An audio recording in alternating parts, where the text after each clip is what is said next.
प्रकृति हमें इस बात से बार बार चेता रही है कि मनुष्य अपने हद में रहें, लेकिन मनुष्य है कि मानता नहीं। 2025 में ऐसी कई घटनाएं हो चुकी हैं जो दिल दहला देती हैं। प्राकृतिक हमें बार बार यह संदेश देते आ रहा है कि हम मानव अपने हद में रहे तो बेहतर होगा। इसी कड़ी के रूप में आज हम जानेंगे इंडोनेशिया में फिर सक्रिय हुआ ज्वालामुखी। यह इस तरीके से फटा कि लगभग 10,000 किलोमीटर की ऊंचाई से अधिक जो है इसकी राख फैल गई और जिससे पूरा आसमान धुआं धुआं हो गया।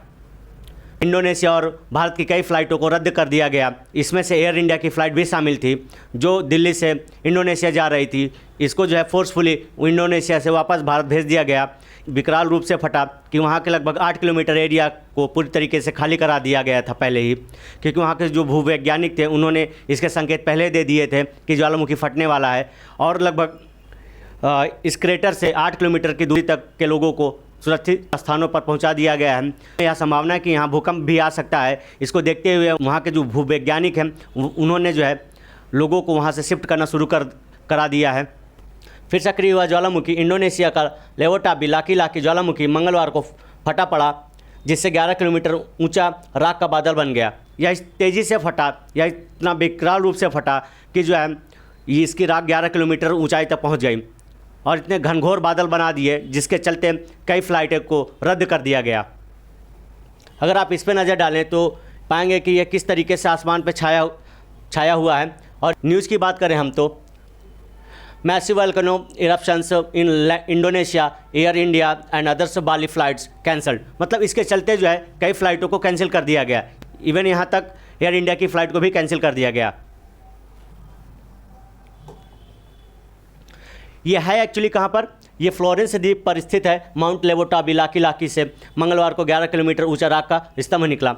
इंडोनेशिया के पूर्वी नुसा तेगारा प्रांत में स्थित माउंट लेवोटाबी लाकी ज्वालामुखी में 17 जून को विस्फोट हुआ, जिससे 11 किलोमीटर ऊंचा राख का बादल उठा। इस विस्फोट के कारण 16,000 से अधिक लोगों को विस्थापित किया गया है।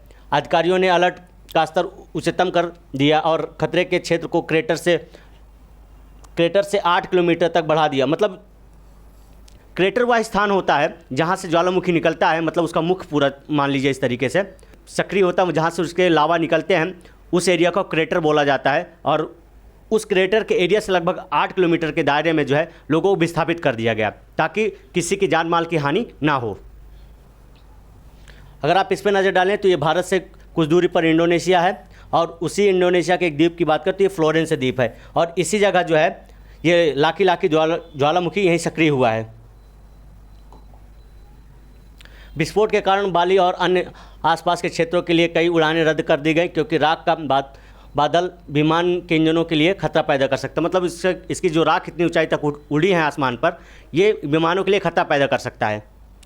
इंडोनेशिया भूवैज्ञानिक एजेंसी के अनुसार ज्वालामुखी से राख का विशाल बादल 10,000 मीटर तक ऊंचा उठा।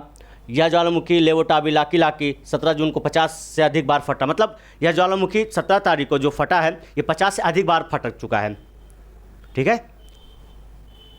इस विस्फोट से वातावरण में एरोसॉल और सल्फर डाइऑक्साइड की मात्रा बढ़ सकती है, जिससे वह जलवायु परिवर्तन पर अस्थायी प्रभाव पड़ सकता है। मतलब इस ज्वालामुखी के फटने से उस क्षेत्र में अस्थायी रूप से जलवायु परिवर्तन हो सकता है। मतलब पूरी तरीके से हमेशा के लिए नहीं होगा, लेकिन कुछ समय के लिए जलवायु परिवर्तन हो सकता है। स्थानीय लोगों को सुरक्षित स्थानों पर पहुंचाया जा रहा है और प्रशासन संभावित सुनामी की आशंका को देखते हुए भी सतर्क है। मतलब क्रेटर से जो है, मतलब ज्वालामुखी के फटने से जो है उस एरिया में यह संभावना लगाई जा रही है कि इसमें भूकंप भी आ सकता है। आज के लिए यहीं तक, मिलते हैं अगले वीडियो में, तब तक के लिए नमस्कार।